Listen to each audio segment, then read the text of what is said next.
Bem-vindo ao projeto Cálculo ao seu alcance. Vamos estudar logaritmos. Bom, vamos começar aqui para entender por que o logaritmo, no fim das contas, é potenciação. Ele é o expoente. Aqui a gente tem 2 elevado a 5 igual a 32. Também tem 2 elevado a 4 igual a 16. Até aqui tudo bem. Ora, a gente chama o 5 de expoente, certo? O 4 a gente também chama de expoente. Mas está estranho, porque a gente está dando o mesmo nome para coisas diferentes. 4 é 4, 5 é 5. Tá bom que os dois estão na mesma base. Mas o 5 é o do 32 e o 4 é o do 16. Então vamos pegar essa ideia e, em vez de chamar só de expoente, vamos dar um nome completo aí, com nome e sobrenome. Então vamos dizer que o 5 é o expoente do 32, na base 2. Enquanto que o 4 é o expoente do 16, também é na base 2. Agora, se você trocar a palavra expoente, corta isso aí, pela palavra logaritmo, a gente chega na definição. O logaritmo é isso. 5 é o logaritmo de 32 na base 2. E 4 é o logaritmo de 16 na base 2. A gente escreve assim. Log de 32 na base 2 é igual a 5. Log de 16 na base 2 é igual a 4. Isso aqui é o meu jeito de olhar para essa igualdade. Toda vez que eu bato os olhos, eu penso de um modo um pouco circular. Como é que eu enxergo isso? 2 elevado a 5 igual a 32. Aqui no outro, 2 elevado a 4 igual a 16. Eu sempre penso assim, e isso me ajuda bastante. O logaritmo, ele torna o expoente o protagonista. Ele dá um destaque para o expoente. Então, toda vez que o seu interesse estiver no expoente, pensa no logaritmo como uma possibilidade. Pode ser o caminho para resolver vários problemas. O nome é um nome assim meio estranho, parece que é um assunto difícil. Eu sei que algumas pessoas não viram no ensino médio, e aí quando o professor de cálculo começa a ter muitos exemplos envolvendo logaritmo, a pessoa fica numa situação difícil. Mas, assim, esse vídeo aqui vai ter praticamente tudo que você precisa mais de urgente assim, para levar bem o seu curso de cálculo. E você vai ver que é tudo muito intuitivo, as propriedades são interessantes e fáceis de usar. Bom, essa é a definição então, né? Eu digo que o log de x na base A é igual a n quando a elevado a n é igual a x. Agora vamos pensar aqui numa coisa interessante. Eu disse que o logaritmo em si, ele é um expoente. Esse aí, log de x na base A, ele é um expoente que se eu colocar em cima do A, vai dar x, certo? Ou seja, se eu pegar o A e colocar em cima dele, isso aí tudo vai dar x. Se você pensar bem, isso já é uma primeira propriedade, né? A elevado ao log de x na base A é igual ao próprio x. Quase como se cortasse. Vamos ver de outra maneira. Concorda que uma coisa é igual a ela mesma, né? Então eu posso escrever que o log de x na base A é igual ao log de x na base A. Olha aquele jeito circular de ler as coisas. Então o A elevado ao log é igual ao x, que é o que está escrito ali. Então essa é uma propriedade importante, muito usada e que praticamente é a definição de logaritmo, que o A elevado ao log de x na base A é o próprio x. Quase todas as propriedades de log vão sair das propriedades de potenciação. O log é um expoente. A gente sabe que qualquer número elevado a zero é igual a 1. Vê se eu posso escrever isso, que o log de 1 em qualquer base é igual a zero. Vamos fazer o raciocínio circular. A elevado a zero é igual a 1. É verdade, né? Então, isso é uma propriedade interessante. O log de 1 numa base A qualquer é sempre igual a zero. A gente também sabe que qualquer número elevado a 1 é igual a ele mesmo. A elevado a 1 é igual a A. Isso é uma propriedade de potências. Eu posso escrever isso. O log de A na base A é igual a 1. Sempre, não importa quem seja o A. Vamos ver. A elevado a 1 é igual a A. Posso. Então, isso também é uma propriedadezinha importante. Então, a gente tem essas duas coisas aí. O log de 1 na base A é 0. O log de 1 é 0. E o log de A na base A é igual a 1. Agora vamos tentar bolar uma propriedade aqui interessante. Estou escrevendo ali que o log de x na base A é igual a um certo número R. Então, sempre usando essa lógica meio circular, e o A elevado a R é igual a x. Foi o que eu escrevi ali do lado. O log de um outro número, y, nessa mesma base A, vai dar uma outra resposta, vai dar um número S. E também eu posso dizer que o A elevado a S é igual a Y. Olha só onde eu vou chegar, hein? Agora vamos multiplicar pedaço por pedaço. O pessoal da direita aqui, o x vezes y, vai ter que ser igual se eu multiplicar o pessoal da esquerda. A elevado a R vezes A elevado a S. Só que aqui na esquerda eu vou manter a base e somar os expoentes, né? Isso está dando igual ao xy. Será que eu posso escrever isso? Sempre a lógica circular. A elevado a R mais S é igual a xy, que é exatamente o que a gente achou aqui na esquerda. Então isso é verdade. Agora vamos olhar lá para o início, na esquerda. O R azulzinho é o log de x na base A. E o S é o log de y. Então eu posso substituir, né? Então o log do produto é a soma dos logs. Essa é uma propriedade básica, muito importante também. Vem de potenciação como tudo. Então, por exemplo, quanto é que é o log de 15? Será que ele é igual ao log de 3 mais o log de 5? É sim. 15 é 3 vezes 5, então o log de 15 é log de 3 mais log de 5. Isso é uma propriedade muito útil na resolução de exercícios. Agora vamos ver se a gente acha alguma coisa para o log de uma potência, né? Vamos ver. O log de x ao quadrado, eu posso escrever que x ao quadrado é x vezes x, certo? E a gente acabou de ver que o log do produto é a soma dos logs. Então, isso dá log de x mais log de x. Ou seja, 2 log de x. E o 2 que estava ali no expoente parece que passou para frente multiplicando, né? Vai ser isso mesmo. Vamos ver com 3. O log de x ao cubo eu posso escrever como sendo log de x vezes x ao quadrado, né? Mantém a base e soma os expoentes. Isso é uma multiplicação, vira o log da soma, log de x mais o log de x ao quadrado. Só que o log do x ao quadrado a gente acabou de calcular que é 2 vezes o log de x. E o que eu tenho aí? Log de x mais 2 vezes o log de x, que dá 3 vezes o log de x. E de novo, o 3 foi para frente multiplicando, né? Será que isso é uma regra geral? Isso aqui não é exatamente uma demonstração formal, só para a gente pegar o espírito. Mas com certeza eu posso escrever x elevado a n assim, né? X vezes x, n vezes. Só que o log do produto é a soma dos logs. Então isso vai dar o log de x mais log de x, etc, etc, mais log de x n vezes também. Ou seja, n vezes o log de x. Então é verdade, o log do x elevado a n é n vezes o log de x. Também é uma propriedade básica que aparece toda hora nos exercícios. Pensa assim, ó, o expoente vai para frente multiplicando.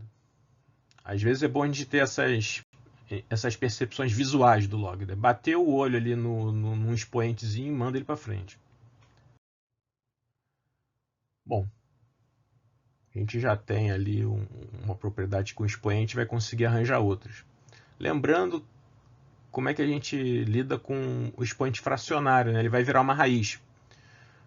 O x elevado a k sobre n, o numerador fica junto do x e o nzinho ali embaixo é o índice da raiz. Quando k é igual a 1, aí a gente tem a raiz enésima simples, né, de um certo número x. Então vamos guardar isso que vai ser útil aqui. Será que eu tenho alguma propriedade para o log da raiz enésima de x? Bom, eu reescrevo usando essa propriedade que eu lembrei. A raiz enésima de x é x elevado a 1 sobre n. E eu sei o que eu posso fazer com os expoentes. Eu mando eles para frente multiplicando. Ficou assim. Ou seja, deu o log de x sobre n. Essa também então é a propriedade. O log da raiz enésima de x é o log de x dividido por n. Tá aí a propriedade.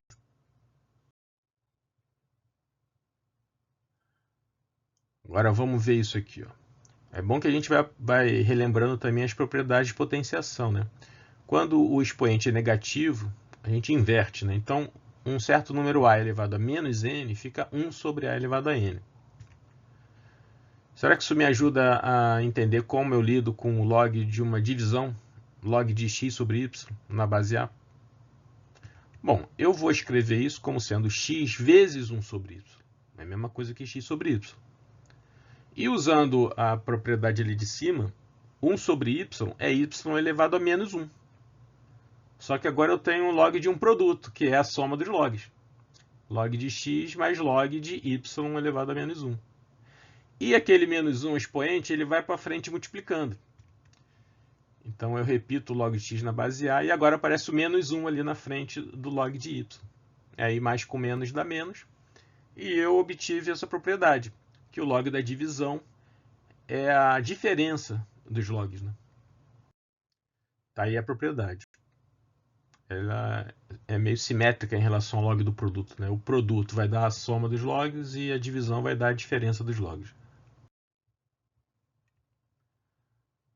Agora essa questão aí.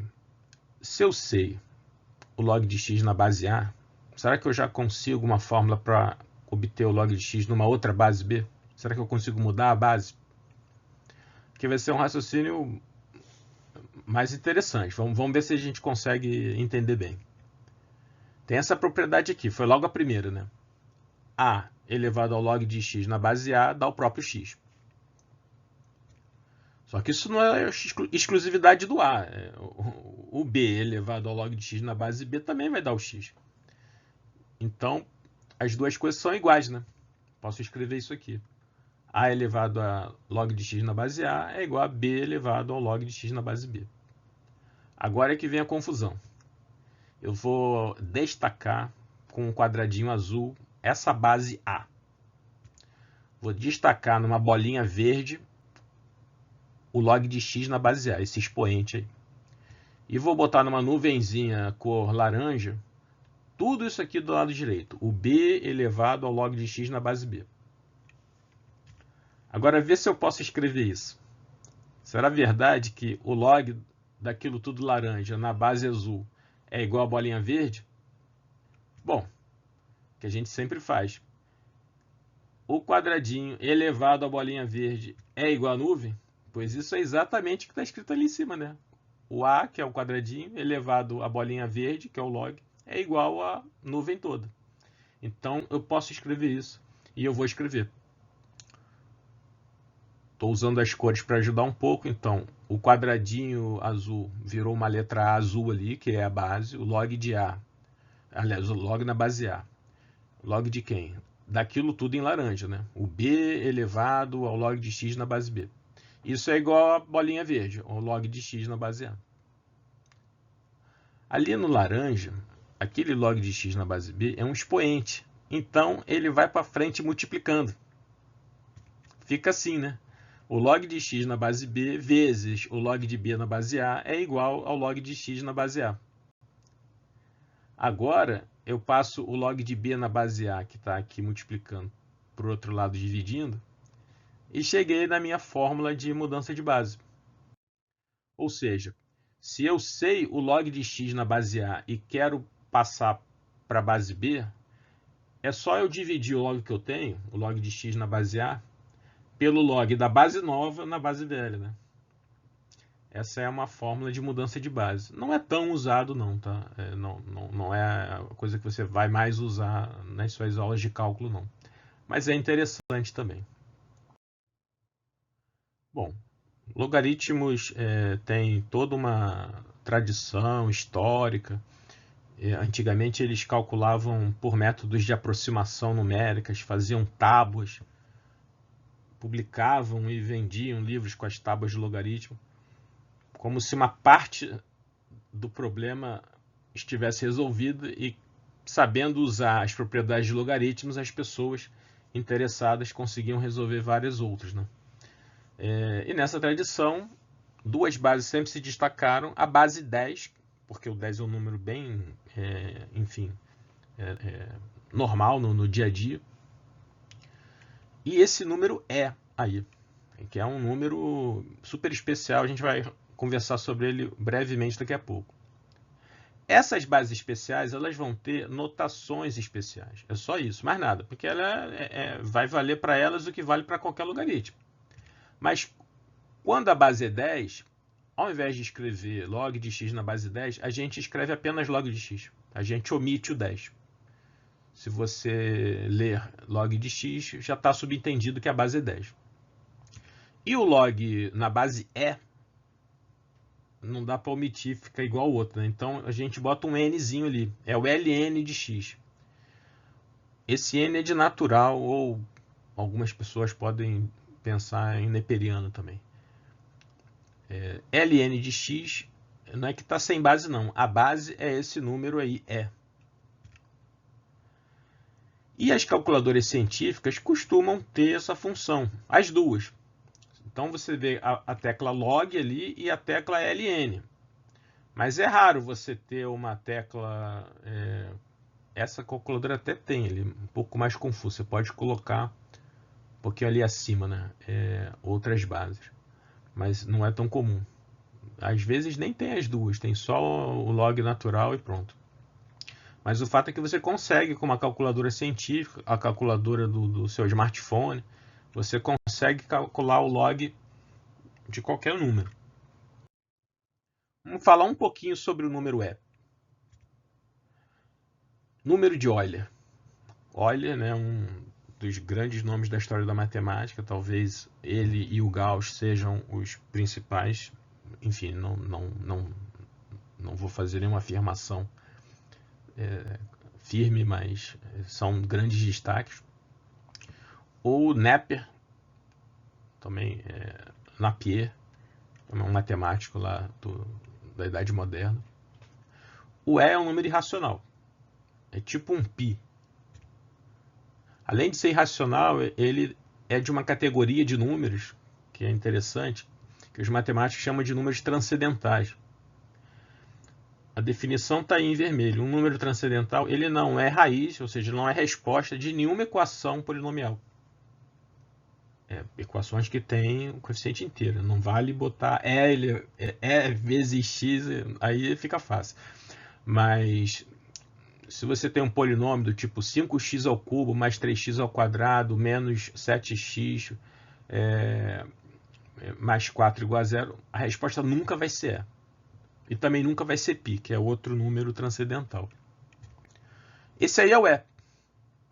2,7, e as reticências. É um número irracional, né? Isso daí tem uma infinidade de casas decimais que não se repetem.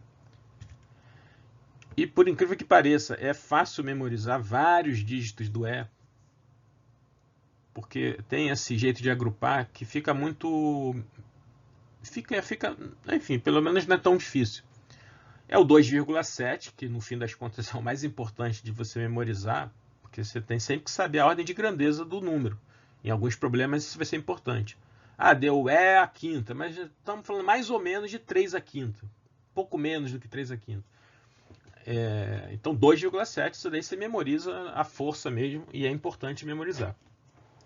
Aí o 1828, que em si já é bonitinho, né? 18 e 28. Ele se repete, 1828 de novo. E aí vem o 45, o dobro de 45 é 90, e o 45 de novo. E depois vem os três primeiros números primos, 2, 3, 5. Então, 2,7, 1828, 1828, 45, 90, 45, 2, 3, 5. E se você está curioso para saber qual é o número que vem depois, é o 3. Agora, algumas características interessantes. Quando você for estudar cálculo, aqui são vídeos ainda de pré-cálculo, mas você vai aprender que é muito raro uma função ter essa propriedade. Você deriva a função e não muda nada. A derivada de e elevado a x é e elevado a x também.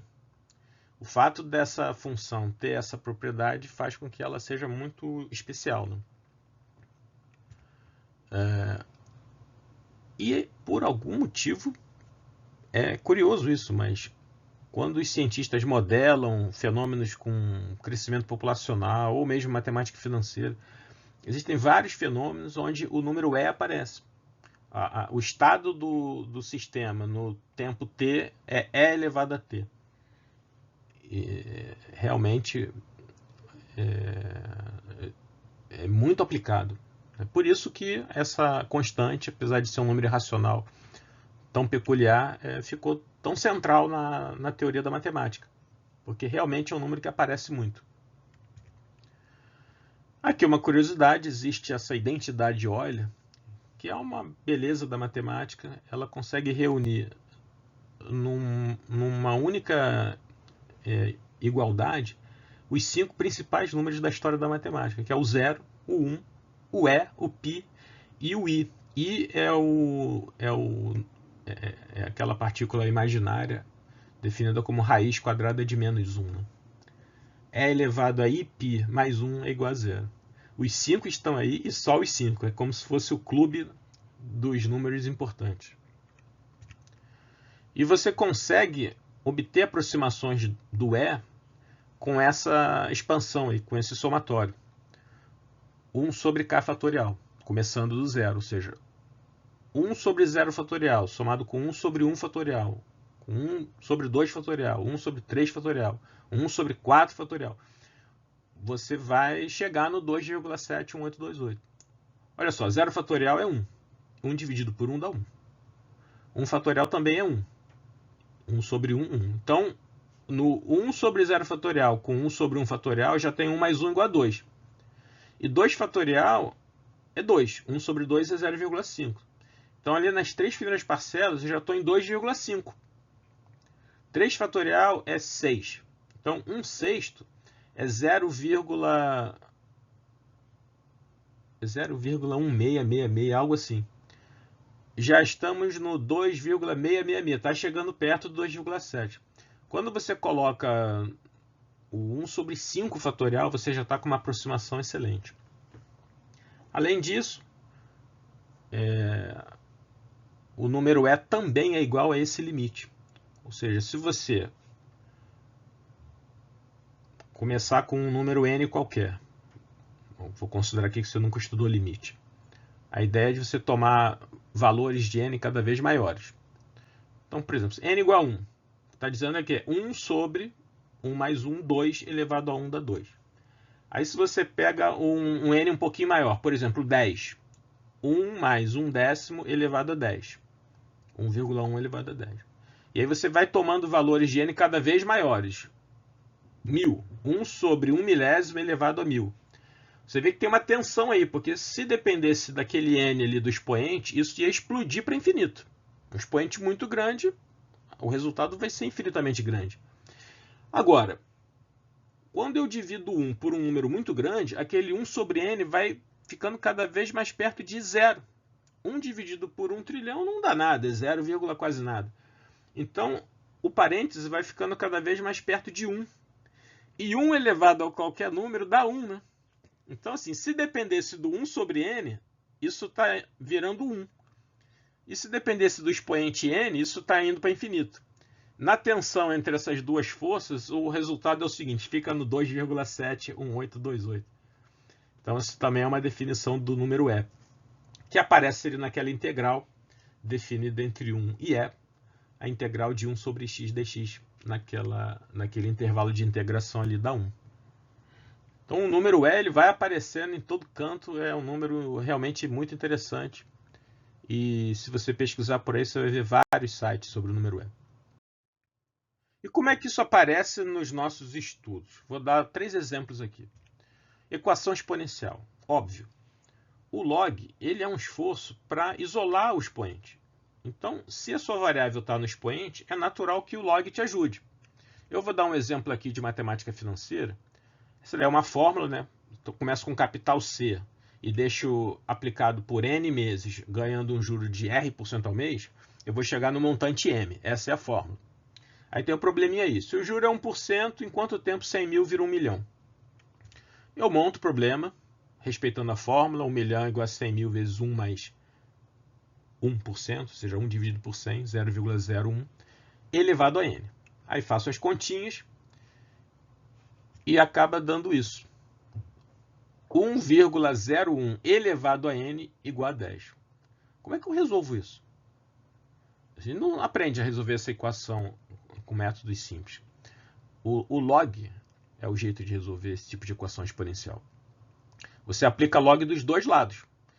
Se o 1,01 elevado a n é igual a 10, duas coisas iguais precisam ter logs iguais, né? Nesse caso, você vê que eu não escrevi a base, ou seja, é o log na base 10. Claro, tem aquele 10 ali e vai ficar mais fácil, né? O log de 10 na base 10 dá 1, né? A gente vê essa propriedade, é o log de A na base A. E o nzinho ali vai para frente. Essa propriedade do n para frente é que faz com que o log ajude tanto a resolver a equação exponencial. N vezes esse log é igual a 1, então eu passo o log para o outro lado, fica n igual a 1 sobre o log. E aí eu vou na calculadora e vejo quanto é que é esse log de 1,01. E aí a resposta é essa, quase 20 anos para 100 mil reais chegar a 1 milhão. Se rende 1% ao mês. Outro exemplo, no cálculo. Aqui é um exemplo meio bobinho, mas o truque é um truque bem recorrente. Essa é uma fórmula, eu sei que você talvez não tenha estudado ainda cálculo, mas não se preocupa com isso. O fato é que a gente tem uma fórmula para a derivada da função log. Se f de x é log de x, então a derivada f' de x é igual a 1 sobre x. Essa é a fórmula que eu tenho.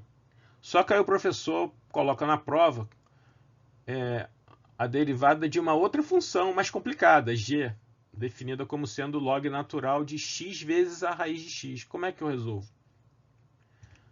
Se eu usar as propriedades de log, o log de x vezes a raiz de x é o log de um produto, então é a soma dos logs.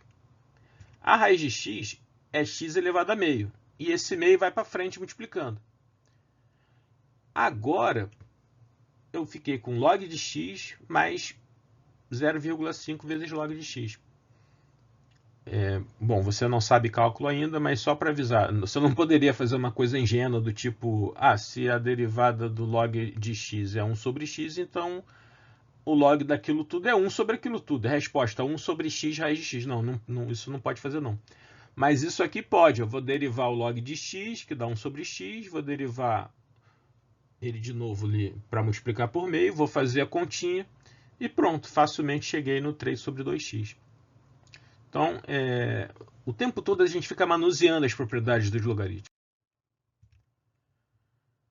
Máximos e mínimos, que é um tema típico de cálculo também. Sempre assim, sem considerar que você já estudou isso. Mas vamos imaginar que a pergunta seja essa. Qual o valor de x que faz com que a função e elevado a x ao quadrado menos 2x mais 1 seja mínima? Quero minimizar essa função. Só que ela é uma função complicada. O método para pesquisar o mínimo é derivar igual a zero para pegar o ponto crítico e depois fazer o teste da derivada segunda. Mas isso daí é uma função meio chata. Só que ao invés de eu atacar diretamente essa função, eu ataco o log dessa função. Porque como o log ele é uma função crescente, ele não altera a ordem. Então, se alguém está no ponto de mínimo na função f, também vai estar no mínimo do log de f. Esse é um truque muito comum.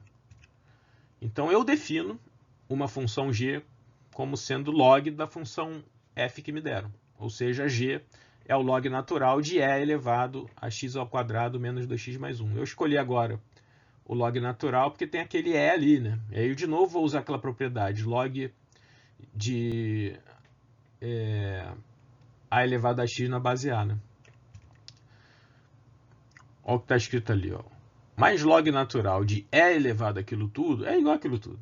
É igual ao polinômio, x ao quadrado menos 2x mais 1. E aí, obter a derivada de polinômiozinhos assim como esse é sempre muito fácil, né? Essa aí dá 2x menos 2 igual a 0. Aí dá x igual a 1, a gente chama esse de ponto crítico, deriva de novo, deu modo que 0. Essa função atinge um ponto de mínimo no x igual a 1. Curiosamente, poderia ser feito de um modo intuitivo, né? Se eu quero minimizar e elevado a um expoente, eu vou querer que esse expoente seja o menor possível. Então, eu já vou minimizar direto só o expoente, né, que foi o que a gente acabou fazendo.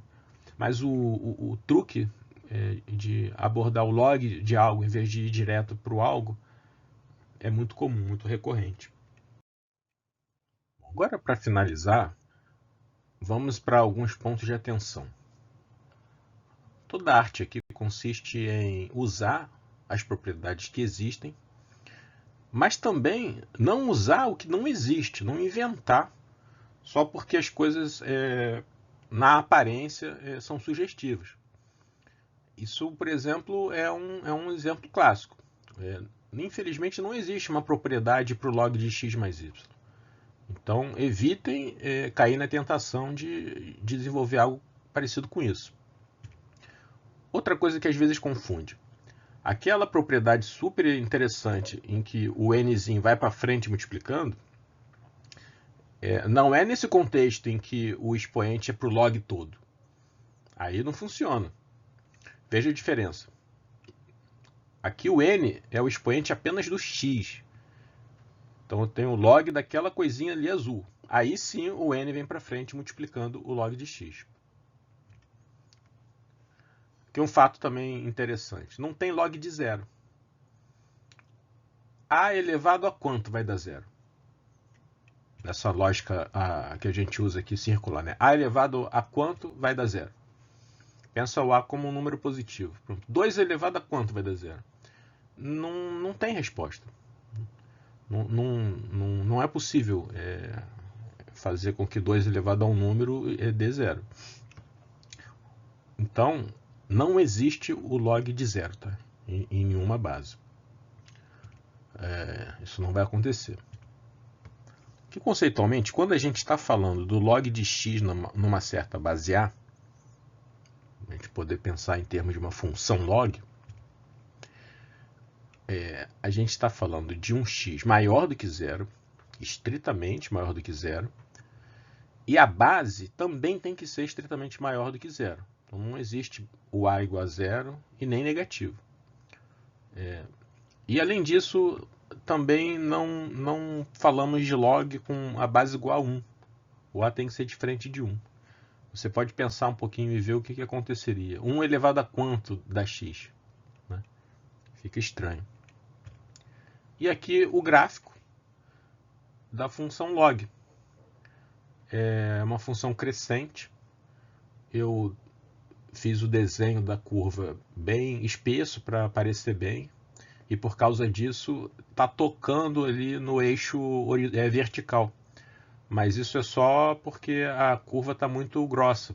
Na verdade, se aproxima infinitamente do x igual a zero, mas nunca toca. O eixo y é uma assíntota. O x não pode ser zero, a gente acabou de ver isso. Né? E aí ela é crescente, ela cresce muito rápido no início. Até ali mais ou menos x igual a 1, a gente tem o log negativo. O log é um expoente, e o expoente pode ser negativo. O é quase 3. Para ele ser elevado a alguma coisa e dar um número muito pequenininho, esse expoente tem que ser negativo. Né? E para x igual a 1, a gente vai ter o log de 1. Né? É elevado a quanto dá 1? 0. Então a curva corta ali no 0. Depois a função continua crescente sempre, mas uma aparência um pouquinho mais horizontal. Né? Vai crescendo mais devagarzinho.